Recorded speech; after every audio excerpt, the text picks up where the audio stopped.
Hello, xin chào các bạn đã quay trở lại với review 5 phút. Ở cuối tập trước, dưới sự giám sát của Thánh Nguyệt, những người sở hữu quang thuộc tính đã đứng thành một vòng tròn, đồng thời phóng thích ra hơi thở của mình. Quang nguyên tố tinh linh là vật hấp dẫn đối với tu luyện giả thế nào thì ai cũng biết. Tuy nhiên, nó chỉ có một, bởi vậy việc lựa chọn ai làm chủ nhân hoàn toàn do nó quyết định. Từng vòng quang hoàn lần lượt phóng thích ra xung quanh khiến bé tinh linh kia có chút sợ hãi. Thế nhưng, ngay khi nó nhận ra sự hiện diện của Long Hạo Thần, liền vui mừng bay thẳng về phía hắn. Bởi vì Long Hạo Thần không có phóng thích ra hơi thở của mình nên rất nhiều người đều tỏ ra thất kinh về lựa chọn của bé con kia. Tuy nhiên, đa số đều tỏ ra hoài nghi hắn sử dụng thủ đoạn để có được quang nguyên tố tinh linh. Vốn dĩ đoàn trưởng Quan Diệu Thiên Sứ đoàn rất tự tin bé con kia sẽ chọn mình. Nhưng kết quả lại không như gã mong muốn, cho nên lúc này hắn ta vô cùng tức giận. Không kiểm soát được ham muốn trong người mình, gã đã triệu tập tất cả kỵ sĩ của Quan Diệu Thiên Sứ muốn cướp lấy linh lô kia. Cùng lúc đó, Sa Ma đoàn số 1 cũng lập tức đến bên cạnh Long Hạo Thần, quyết không thể để vụt mất thứ quý giá này. Rất nhanh bầu không khí tràn ngập mùi khói thuốc bắt đầu tỏa ra, hai phe chính là không ai chịu nhường ai, hiển nhiên là muốn quyết phân thắng bại.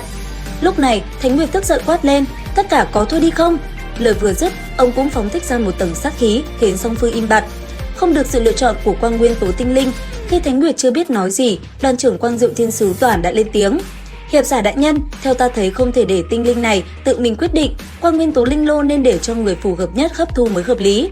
Bản thân ta là kỵ sĩ cấp 7, hơn nữa còn là đoàn trưởng của Quang Diệu Thiên Sứ đoàn, nếu có thể hấp thu quang nguyên tố linh lô, chắc chắn sẽ có thể nâng cao thực lực của cả một quân đoàn.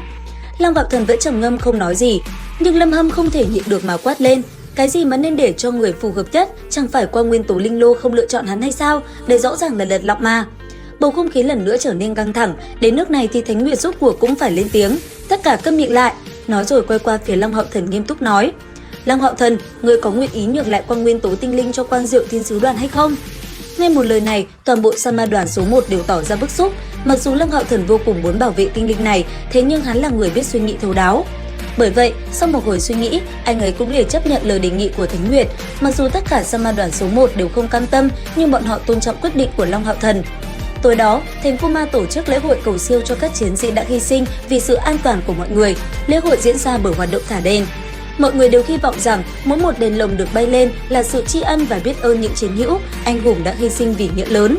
Sa Ma đoàn số 1 và những thành viên khác hiển nhiên cũng tham gia hoạt động náo nhiệt này. Lúc này ở một góc trong quân khu, Hàn Vũ cũng chuẩn bị thả lồng đèn trong tay mình. Từ phía xa, Trương Hải Vinh nhìn vẻ bi thương trên mặt hắn, bỗng hình bóng quen thuộc xuất hiện trong trí nhớ khiến ông vô cùng bất ngờ. Vì chiến hữu cùng ông vào sinh ra tử năm đó, chẳng lẽ chính là cha của Hàn Vũ? Lúc này, ở phía không xa, Cao Anh Kiệt và đám Long Hạo Thần cũng đang bắt đầu thả đèn. Thải Nhi vẫn nhớ lần cuối cùng mình làm việc này là năm 3 tuổi. Khi đó, nàng cùng cha mình đi thả đèn vô cùng vui vẻ. Long Hạo Thần nhận ra Thải Nhi có lẽ không thích hoạt động này nên cũng không ép buộc nàng. Trong khi toàn bộ thành Khu Ma đang ở trong bầu không khí linh thiêng, thì lúc này Lý đoàn trưởng quyết định hấp thu quang nguyên tố tinh linh.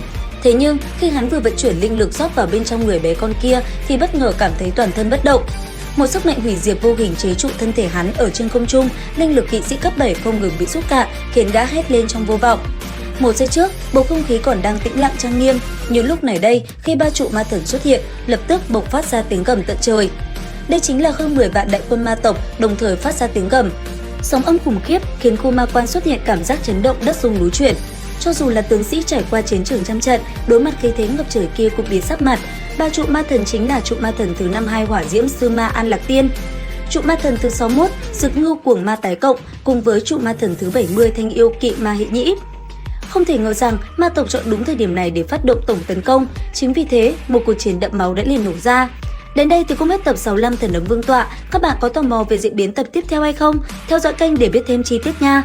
Video đến đây là hết. Xin chào và hẹn gặp lại các bạn trong các video tiếp theo.